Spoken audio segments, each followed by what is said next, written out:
All right, good afternoon. Thank you for joining us this afternoon for our presentation with Tandem Partners in Early Learning on the topic of talking about feelings with our young children via books. We are in a webinar style format, so we can't hear you or see you, but feel free to answer any questions or add comments in the chat.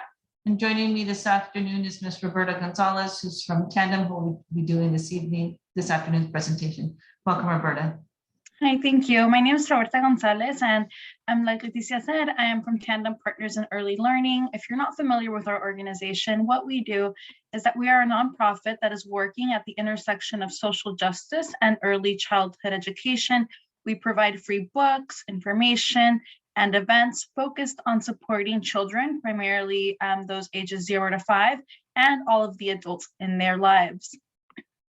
And our workshop today is called Sharing Stories, Sharing Feelings. The goals of our workshop are here. After this workshop, you will be able to define social emotional development. Often we hear that term, social emotional development. What does that actually mean? You'll be able to explain 3 ways in which interactive book sharing promotes social emotional development, and you'll be able to come away with some techniques that you can implement to teach social emotional development through books. So those are our goals.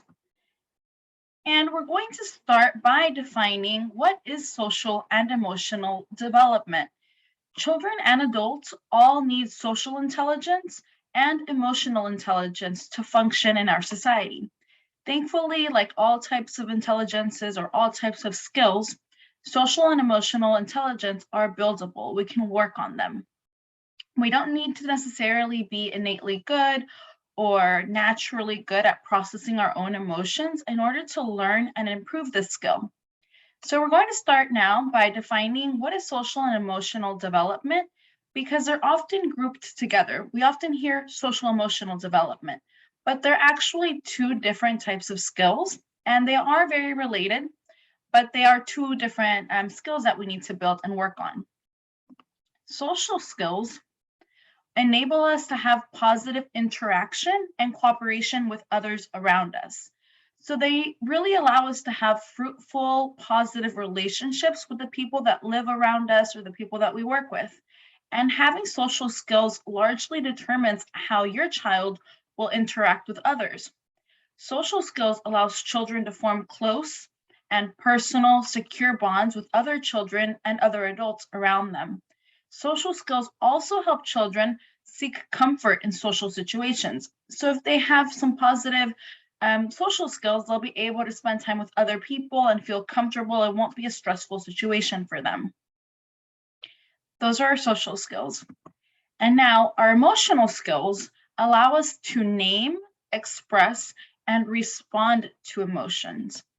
So emotional intelligence or emotional skills gives us the ability to name our emotions. So we have the vocabulary to accurately describe what we're feeling. We're able to express it in a way that is socially and culturally appropriate. And also, emotional intelligence allows us to respond not only to our own emotions and be able to express them, but also we're able to respond to the emotions and the emotional cues of those around us. So when a child sees somebody smiling, they're able to understand, oh, I think that person is happy. Or if they see them crying, they're able to identify that that person might be feeling upset, sad, angry. They're able to associate certain emotional cues with a certain emotion. And why does this all matter? Why are we talking about social and emotional development, and how does that impact children? Well, here you can see that there are 3 blocks. We like to think about social and emotional skills and how they support academics in the form of blocks. So imagine that there are 2 blocks at the bottom. One is behavior, which are those social skills, what we show outwardly towards others around us. And then there's also another block that's for communication. And that's the block that allows us to express ourselves, to show our emotions, to understand others' emotions, to be able to express what it is that we're feeling or experiencing. And children need to have both of these skills in order to really have an easier time with academics. Of course, they can learn their ABCs and be able to count while still displaying behavior that might not be socially or culturally appropriate, yes, they can still learn those things. But when they don't have the behavioral skills and the communication skills, those social and emotional skills, makes it a lot harder for them to be able to learn in a school setting. It makes it a lot harder for them to be able to learn in a childcare setting. The academic component is really challenged when that happens. So when children do have those behavioral skills, when they're able to focus, follow directions, cooperate, participate, and handle their frustrations well, they're able to have positive interactions with their classmates and with their teachers. And when they have the communication skills and they're eager to learn, they're able to come home and tell their family what they did in school today. And they're able to understand that others also have emotions, they're expressing empathy. And when they are able to appropriately express what they want or need, or they're able to tell a story, all of those skills are needed in school and in childcare and as they're learning, and it really enables them to get to that top block, the academics. So that's how they're able to concentrate and focus and be able to recognize their letters and their numbers and write their names and recognize rhyming words and all of those things that we really want children to be able to do by the time that they enter kindergarten or are in kindergarten.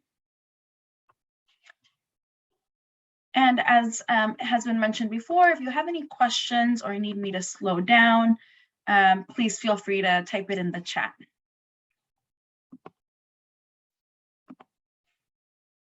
And today we're going to really focus on how is it that books can help us build children's social and emotional skills. And we're going to start by being able to come together and really focus on these 3 key strategies or techniques, tips for sharing books with children. And the first one is to follow the child's pace. And what that means is allow the child to take the lead in their learning. If they want to start that book in the middle, that's fine. If they want to tell their own story about what's going on the pages, that's fine. You don't necessarily have to follow each of the words on that page, allowing them to turn the pages of the book, allowing them to maybe start at the end of the book and then go towards the front, just letting the child take that lead and that initiative with the reading. Number 2, to make it a conversation so that it's not just you reading to your child or you forcing your child to sit there and read the words of the book with you. To really make it a conversation means to point out things in the book and to ask them questions about it. For example, I can see here that there's a girl and a man, possibly her father, reading. Maybe he would ask, "Oh, do you remember when you took a bath? Oh, how did you feel when that happened?" Or maybe he would ask, "Have you ever been in a scary situation?" If that's the type of book that they were reading. So, and then allowing also the child to ask their own questions. Maybe the child asks, "Why is the baby learning to swim? I didn't know babies learn to swim." So making it a conversation and allowing there to be interaction and dialogue between you and your child. And of course, number 3, have fun. Reading should really be an enjoyable experience for you and your child. So whenever you have the opportunity to sing songs or make silly voices, maybe have each of the characters in the book have a different voice, it really makes it an enjoyable experience for that child. And it also increases the engagement, the bonding, and the confidence that your child will have as they're reading. So reading won't be like an activity that they have to do. It will really be an activity that they want to do and that they'll want to do with you. And it'll increase that social and emotional skill because they are bonding with you, which is that social aspect. They're connecting with you in a socially appropriate way. And they are also communicating with you. So those emotional skills where they're able to talk about what's going on and how they feel about what's going on in the pages of a book. And we're going, now that we've gone over kind of our 3 tips and our 3 broad ways in which we share books with children, we're going to focus today on how we can build these very particular skills in children's social and emotional development through books. So how we can build their emotional vocabulary, and that means how we can start teaching them words to describe what it is that they are feeling or what others might be feeling. Then we will also talk about resiliency and how books can help children be resilient. Third, we'll go into empathy and how books can help children understand what others might be feeling or experiencing. And fourth, we'll go into identification with self and others. And what that means is how children can see themselves represented in books and how that makes them feel, and how they can see others that are different from them represented in books, and how they might imagine what others are feeling or experiencing, and how they might also connect with those feelings or experiences. So let's get started. First, we have here emotional vocabulary. And emotional vocabulary allows children to name their feelings, to say exactly what it is that they are experiencing. And that's really the first step in learning how to deal with emotions constructively. And many of us have maybe some narrow emotional vocabularies. Maybe when we were growing up, we were told that some emotions were good and that others were bad. So maybe we were told being happy is good, being angry is bad. Stop being angry. Don't be mad about it. Don't cry about it. Don't feel sad. And we all know that there aren't emotions that are good or bad. All emotions are natural and they're healthy and they're human. So if we teach children to be able to identify their emotions, it also helps them be able to express themselves in ways that are appropriate and to be able to manage a little bit better. And here you can see that we have a variety of different emotions, and it's important to be able to point out to children as we're observing them or as we're reading with them these different words. So keep that in mind as you, yes, you are muted. Keep that in mind as you are reading with your child, kind of pointing out the different emotions that you see or that you observe in the pages of a book.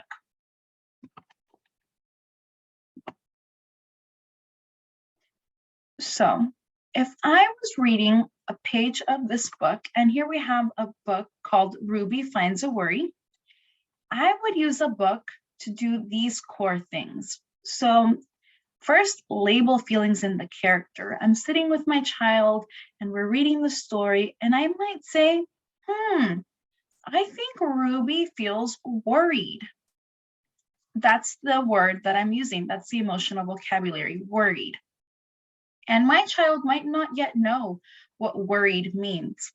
So then I would have to define this new emotional vocabulary, and I would do it in a way that makes sense for my child's age.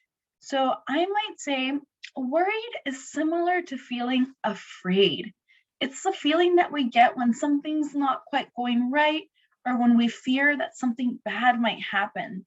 And sometimes this feeling doesn't just go away. It sticks around you for a little bit and you feel like something bad might happen. That's what it means to feel worried, to feel worried. And because this is a new emotional vocabulary word for the child, I might ask them to act out this emotion with me. I might say, how do you think you would act if you felt worried, if you had this little fear that something bad might happen? And we would use our facial expressions to act worried, or we might even copy what Ruby's doing in the image. Her eyes are wide, her mouth is open, hand is getting closer to her, kind of stepped back. She's worried about what might be in front of her. So when we do this, children start being able to recognize new or learn new vocabulary words that they can use to label their own feelings in the future. And because we're practicing acting out these different emotions, they're also able to recognize the emotions in others. When they see somebody that has that same worried look, they might say, I think my friend is worried, or I think my mom is a little bit worried, or maybe I feel worried because my face is looking the same way that Ruby's face looked in the page of the book. Does anyone have any questions about emotional vocabulary or about how we might use a book to teach new vocabulary for emotions, or a comment that you'd like to make?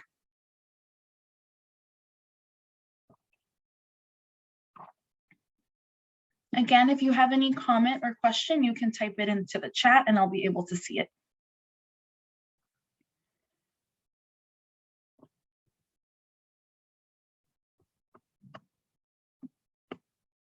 All right. So now we're going to talk about resiliency. And resilience is a person's ability to spring back and recover from a temporary setback, heartache, or disappointment.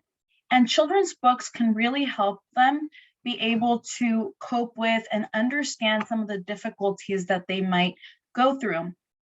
And some difficulties might be temporary. For example, they might fall and scrape their knee, and of course they need to recover from that, or they might lose a soccer game. But there's also other circumstances that require a child to be much more resilient, hardships that are much harder. Can anyone think of some hardships that a child might experience in their life that will require a lot of resiliency? If you could please type it into the chat if you have any ideas for what are some hardships that a child might experience in their life. Grief, yeah, losing someone. Parent divorce or separation.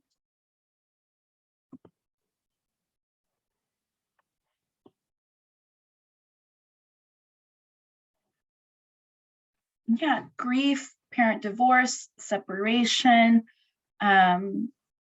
incarceration, deportation, maybe illnesses in the family. Those are all things that require a lot of resiliency from a child. They are going to require a lot for the child to be able to overcome that. So how do books exactly help children go through this? Or how do they help them moving to a new place? Yeah. So how might a children's book be able to support them? When you're reading a book with a child, you can use it to help them practice responding to social and emotional situations. So if I was reading this page of a book, as you can see from this book, How Do You Feel? As you can see, there's a young boy there, and there's a little bird that he's looking at. And that little bird has just died. So if you're reading this page of a book with a child, you might ask them to give the character advice. You might ask them, how do you think that he's feeling? And your child might say, I think he's feeling sad. I think his pet bird died and he's feeling sad. And then you might ask them to give the character some advice. So what do you think he could do to feel better? And the child might say, I think he could maybe have a little funeral for the bird. Or they might just say, oh, I think he can buy another bird. Maybe he can find another pet. So they're giving that character advice. They're thinking about how that character or themselves in the future might respond to a similar situation. So then we connect the characters in the book to the child's life. We might say, what would you do if you were this child? Or what makes you feel better when you're sad? Because that child pointed out, oh, I think that boy is sad. So we're connecting the characters or the experiences of the characters in the book to the child's life. And how does this build resiliency? It's because we're allowing the child to kind of like role play the situation, to think about how they would respond in light of a challenge or in light of a hardship that they might experience. And this helps build their resiliency because they're practicing responding to situations that can be difficult, but in a safe and healthy way. Think about it like a fire drill. In a fire drill, we're having children practice for what happens in case of an emergency. And that's what a child's book can also do. That's what children's books can also do. They can help children practice how they might respond in a situation that is emotionally triggering or that's a hardship for them. And of course, there's always going to be pain. So even if this child has read a book about death or losing a pet or losing a loved one, there's always still going to be some heartache involved. So imagine that a year later, after reading the story, the child's grandmother passes away. It's not going to take away the pain of losing their grandmother. So just because they read this book or had a conversation about death or losing someone that they love, it's not going to take that pain away, but they're going to be much more prepared for that. They're going to be able to think about, when I feel sad, when I feel the sadness of having lost someone, when I feel that grief, what can I do? Because they've already practiced thinking about what it is that they can do when they experience these challenging situations. Any questions or comments about how a book might help build that resilience?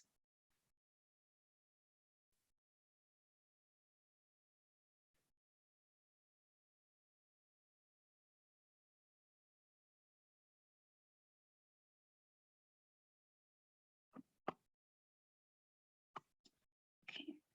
And now we're going to move into empathy.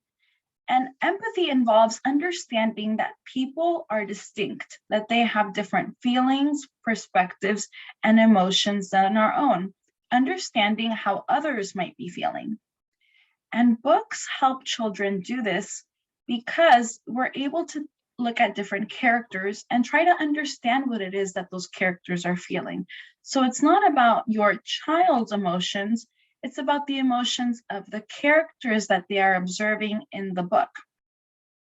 This is really important because when you're in a classroom, or when your child is in the classroom, or when your child is just around other children, you want them to be able to think about how their actions make others feel. And empathy is really a skill that takes time to build. It's an advanced skill. So of course, we've all probably experienced 2-year-olds in our home or wherever we are, whoever we're taking care of, that think everything around them is theirs. Or if they get upset, they're just going to throw that block. And they're not thinking about what those around them are feeling. And that's perfectly natural and normal because they haven't developed that skill yet. And they also don't have the cognitive ability yet to think about what others around them are experiencing or feeling, or how their own actions make others feel. And books can start building this in children so that they do understand how it is that they are making others feel or how others are feeling around them. So you can use a book to help children develop empathy by asking your child how they think that the actions of a character in the book made others feel. So if you're reading a book, and I'll give an example shortly, you might ask them, how do you think that that character felt when they didn't get invited to the party, when the other character didn't invite them to the party? How do you think that Jenny May felt in this story when her friend walked away? How do you think that her friend walking away made her feel? And talking about those feelings, how do they know that that's what the character was feeling? How are they coming to that conclusion? And it's important to practice that with children because, like I said, it takes time to grow that skill. And it's also different from sympathy. So with sympathy, it refers to feeling for someone else, to say, oh, I feel bad for you. I feel sad for you, but it's about how you are feeling. With empathy, it's really about how the other person feels and imagining what it is that they are experiencing. So it's not just, I feel sad for you, it's, I can imagine that you feel sad because this happened. When we practice this enough, children are able to develop caring, interpersonal understanding and compassion. So they're really able to care about how others are feeling. They're able to understand how their own actions make others feel. And they're able to also have compassion for others. They're able to imagine that the child that is left out of a game might be feeling lonely or sad or upset. So they're able to build that compassion for others as well. And I'm going to give a clearer example of empathy on this next page. So if I were reading this book with my child from We Don't Eat Our Classmates, I would have them think about what these different characters might be feeling. And in the story, just to give you all a little bit of context, Penelope here has just tried to eat her classmates. So I might ask, how do you think Penelope's feeling? Let's take a look at her face. Look at her teeth, her eyes, the way she's holding herself. How do you think she's feeling? And then I might also ask, how do you think the teacher's feeling? Look at the teacher. Do you think she's feeling happy? Do you think she's angry, upset? Having the child also identify the emotion that they think is correct. And also when the child responds back and says, oh, I think that the teacher feels happy. Maybe that's what they're thinking because they haven't developed that skill enough yet. I might ask them, how do you know that the teacher feels happy? And have them think about it a little bit more.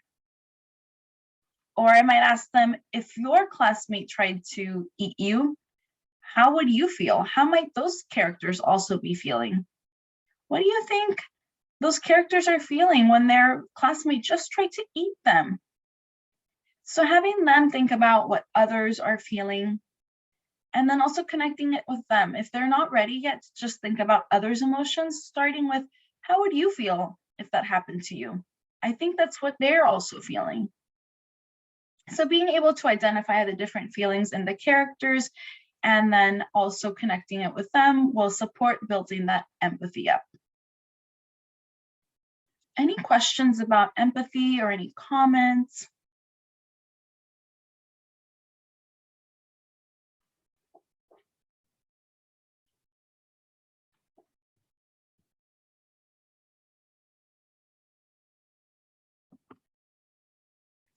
All right, so now we're going to move into our next section. And here is a concept that we use at Tandem when we are using books with children. And particularly, this is important as we are using books to help children build their social and emotional skills. So I'm going to read this quote by Rudine Sims Bishop. She is the person that has used this term, mirrors, windows, and sliding glass doors. When children cannot find themselves reflected in the books they read, or when images they see are distorted, negative, or laughable, they learn a powerful lesson about how they are devalued in the society of which they are a part. So that means that if I don't see myself reflected in books, or if I see books that portray people that look like me in a negative way or in a way that shows them as being laughable, I'm starting to believe that I'm not valued in the society, that I'm maybe not a good person, or I don't see myself here. I start to internalize that. So it's really important for children's self-esteem, for their social and emotional well-being, to select books that are mirrors, windows, and sliding glass doors. And I'll explain what this means. Mirrors, it's basically what it sounds like, are books that allow children to see themselves and their own experiences reflected. So if I can identify with a character of a book, if a character of a book looks like me and they're doing, let's say they're in school or they're out shopping at the grocery store, they're doing things that I also do, that's a mirror book. That's a book that reflects my experience. Then we also have windows.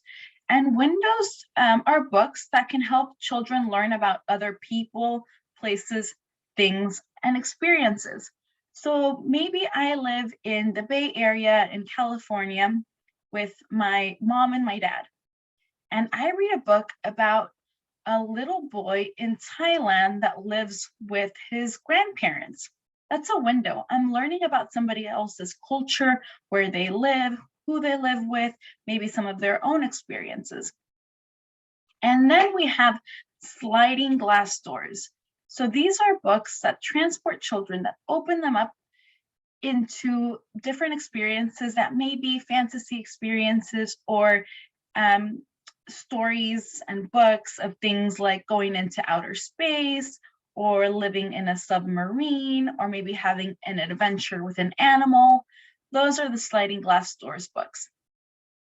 And this is important, like I said, because as we are trying to build children's self-esteem and their ability to socialize and connect with those around them, and also be able to communicate about themselves and their own feelings, we want to make sure that we are honoring their identity. And we want to make sure that we are expanding how they view others as well. So we want to be able to normalize diversity. We want to be able to make sure that children are aware that there are people out there that look like them and that also look very different from them. And we also don't want to be stereotyping. We don't want to say that all people that live in Thailand only live with their grandparents and they live in this type of setting and this is what they do all the time. So we want to show them a diverse array of people and their experiences, while also being able to highlight some of the experiences that they have. So you can honor a child's identity by inviting them to tell you about themselves. So maybe we're reading this page in this book here, and I might say, I see somebody playing a trumpet. What do you like to do? What instrument would you like to play? Do you play an instrument?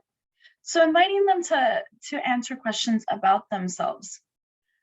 And also taking that opportunity to kind of make sure that they're seeing the diversity in the people around them. I might say, I see there's dad and there's daddy and they're pushing a stroller and they're taking a walk. Who do you take a walk with? And they'll tell me a little bit about themselves. Who do they walk with? Or maybe they don't walk outside and they say, oh no, actually my mom drives me here and there, and this is how we get from place to place. And then being able to use a book to expand a child's understanding of others. So normalizing diversity, making sure that we're pointing out that people might have different looks than them, but that they might still have some similarities to them, and having them connecting the characters with the child's lives and identities as well. So I might say, this girl is wearing a hijab on her head and she's eating an apple. A hijab might be a new word. It might be a word that the child's not familiar with, or maybe they've never even seen a person that's wearing a hijab. But I'll point that out to them, and then I'll also connect it with them and their own lives.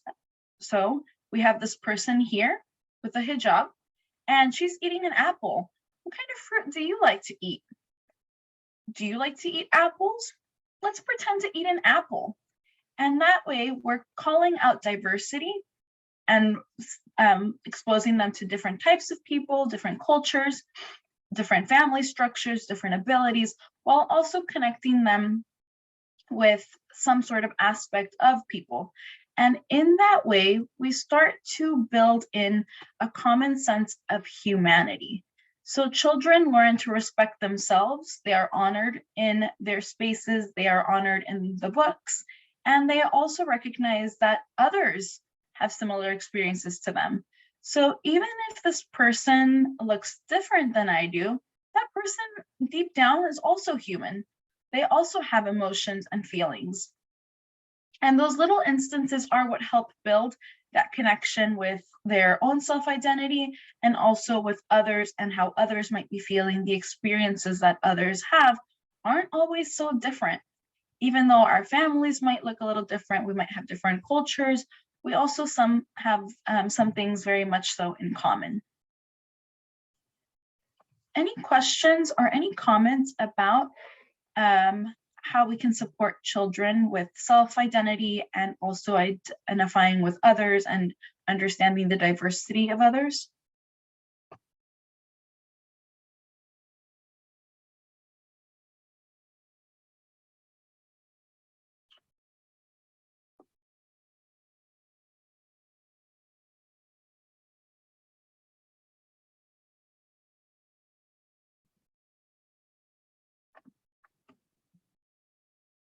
All right, so I want all of us here to take a moment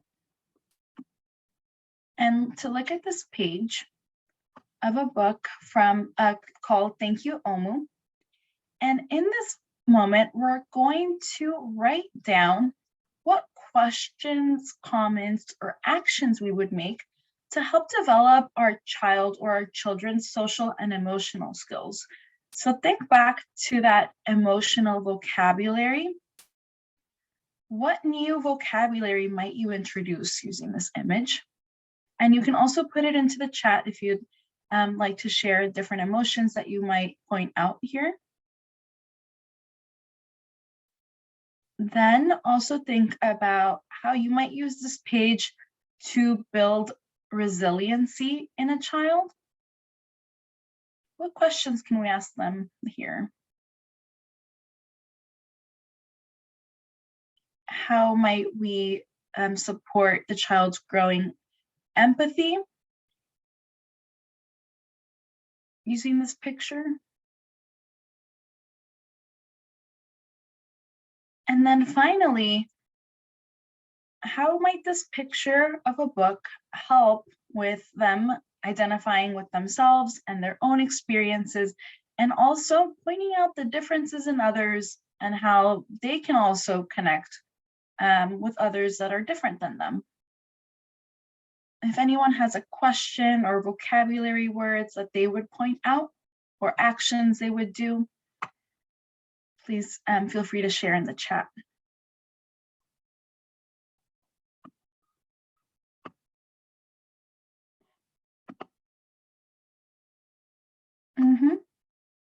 What do you notice about the different ages of the people in the illustration? Yeah.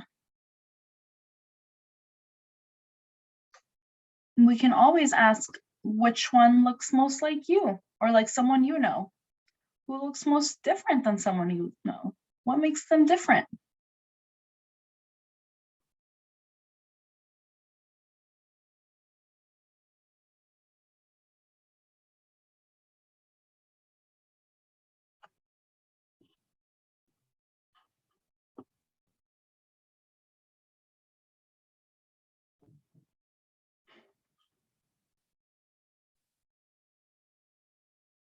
All right. And just to recap a little bit, I want to remind everyone the definition of social and emotional development. So social development, I think about it, or the social skills, the behavior, that building block, the B, behavior is a social, how we're acting outwardly towards others. And then emotional skills, emotional intelligence, emotional development refers to the communication, being able to identify how we're feeling, expressing it to others in appropriate ways, and then also being able to respond to what we are perceiving from others. 3 ways that we can share books that promote social emotional development. Remember, following that child's pace, having a conversation with them, that back and forth interaction, and then making it fun. All of that increases the bonds, it increases children's confidence in learning. It also helps them be able to express themselves better. And then finally, implementing techniques to teach social emotional development through books. So with vocabulary, calling out the vocabulary, practicing identifying how characters in a book are feeling, the emotions that they are experiencing, acting out those emotions. Then for resiliency, being able to ask them, what would you do in this circumstance? What do you think the character should do? Those fire drill sort of situations. For empathy, thinking about how others' actions made those characters feel, how they think that the characters are feeling in that book. And then finally, for identification of self and of others, asking the child to point out who looks like them, or making sure that we're selecting books that are mirrors and that we're reading those, and then books that are also windows, books that allow them to see others and the ways that others live and the things that they do and the ways that they look, so that they're able to also identify with others and understand that there are core similarities between people that don't necessarily look like them. And so to wrap things up, I want to remind everyone or let everyone know, if you didn't already, that Tandem has many resources for learning at home. In a minute, I'll drop a couple of links into the chat. We have our interactive read aloud videos. So these are pre-recorded videos that you can use to basically read with your child. And with those videos, there are also activity guides. So these are all online, and you can also print them out if you'd like, or you can view them on your phone. And they give you suggestions for talking tips with your child, and then a couple of activities. Some of the activities don't require any materials at all. Others do require materials, but they're usually things that you already have in your home. We also have live workshops, and to see if anything's coming up, you can check out our calendar. Also, we'll be dropping a link to that. And then we also have our virtual read alouds. Every month, we have the opportunity for parents and children to join a live read aloud, and those are available in English, Spanish, and Cantonese. You can register for them as well. And finally, if you all could please complete our survey. Oh, I have a question here. If Tandem books are available for kindergarteners and first grade, I only noticed preschoolers with them.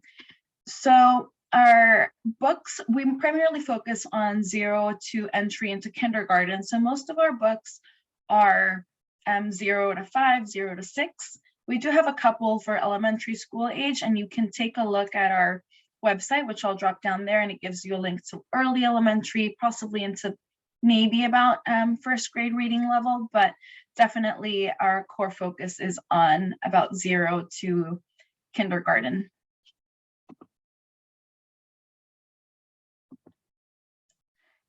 I would say that all of these skills are skills that children need to, if they haven't already developed them, they need to continue practicing them, even if they are already beyond kindergarten. So if you're noticing that your child, or even for like something like resiliency, that book will always help your child think about how they might respond in certain situations. What would they do if they had this situation happen to them? Or in thinking about the diversity that's around them, I think that's an ongoing conversation. It's not limited to just children 0 to 5. Even adults need to think about the diversity around them and how they're similar or different to others, and how do we think about others' experiences as well. And empathy is, I think, an ongoing skill that we all need to build. Sometimes it's hard to think about what others might be experiencing, and we focus on our own emotions, and books are really one way to do that. And of course, if you have a 7-year-old child or an 8-year-old child, you might use a book that's a different reading level, but with the same practice and the same concept. So still asking them about, oh, like, what happened in that book? How do you think that character felt? What would you do if that was you? That's something that I think even as we're watching movies, we might ask ourselves, like, oh, what would I do if that would happen to me? If I was going through this experience of the character, what would I do? I wouldn't even know what to do. How might I respond? All of those are ways to build resiliency and to practice getting those conversations in.